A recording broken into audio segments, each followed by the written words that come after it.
This is a surprising and great honor. I appreciate it.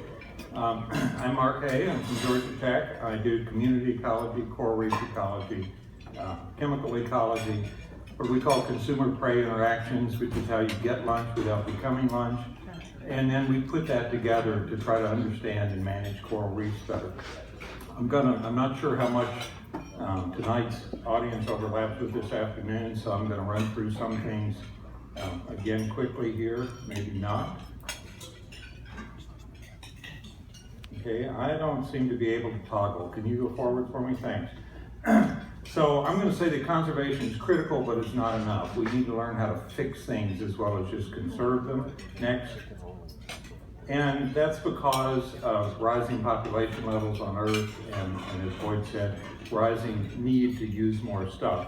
I just put on this population graph here, sort of when I was born today and when I'll die if I live to be my grandparents' and parents' age.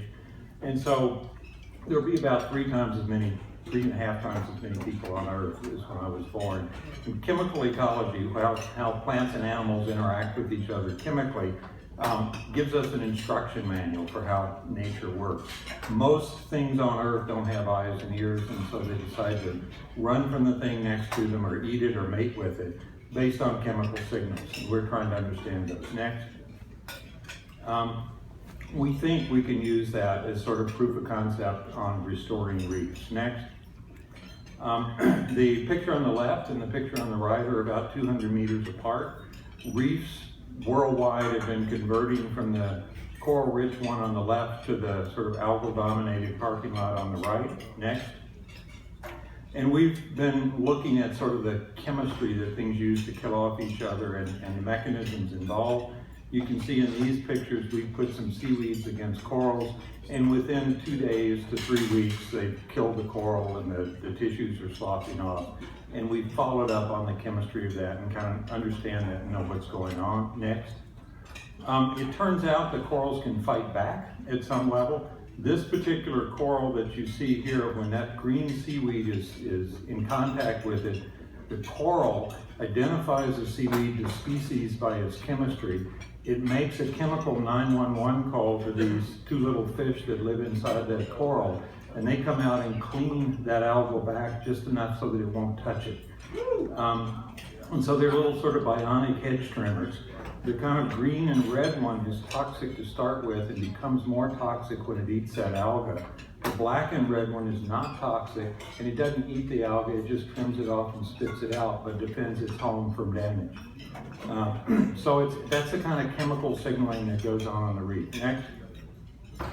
It also turns out that there are certain species of fish that get rid of these algae and certain ones that don't. And so there are critical players in this. And so by talking to the villagers and working out the ecology of this, we can say if you'll leave those 4 that I've circled there alone, there's another 29 on the reef that you can fish for at some level, and it'll have less dramatic impacts.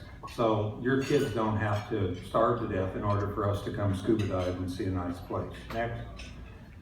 It turns out that we've been saving these reefs on top. Those are marine protected areas. The one on the bottom is again a couple hundred meters away in a heavily fished area.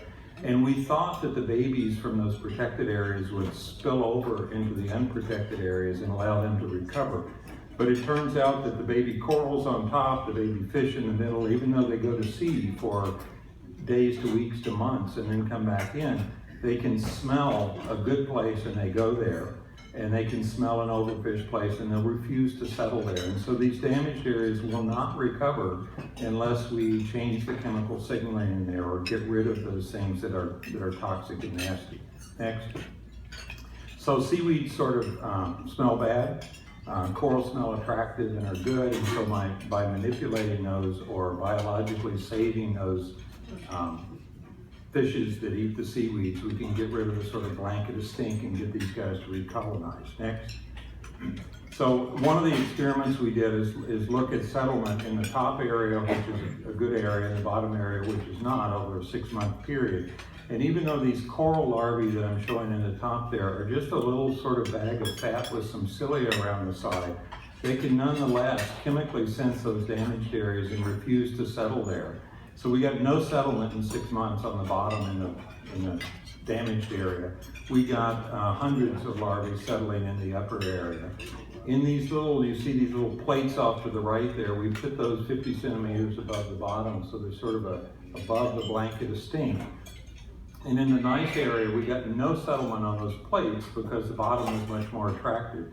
In the overfished area, we got lots of settlement on the plates and no settlement on the bottom because it was a stinky area they weren't willing to go to. They thought it was terrible, but then they hit a place that's not quite so bad and they go ahead and settle. Next. And so you're going to have to toggle on this one for me. Hit it once. So if there's enough fish, larvae, and coral larvae coming back into the system, hit it again, then our community stays on that top bar. And even though there's disturbances, it recovers. Hit it again. If we get too much disturbance, too much fishing, too much global warming, too much bleaching, we transition down to this bottom level. And again, it's very hard to recover next, unless we get the corals back in and the seaweed's gone.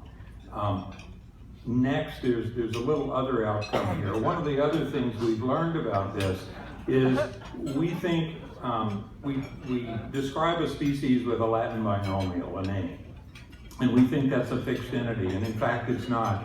Many of these organisms can smell attacks on their neighbors and fundamentally change their chemistry through that smell, and we've been using that to track down drugs. Next.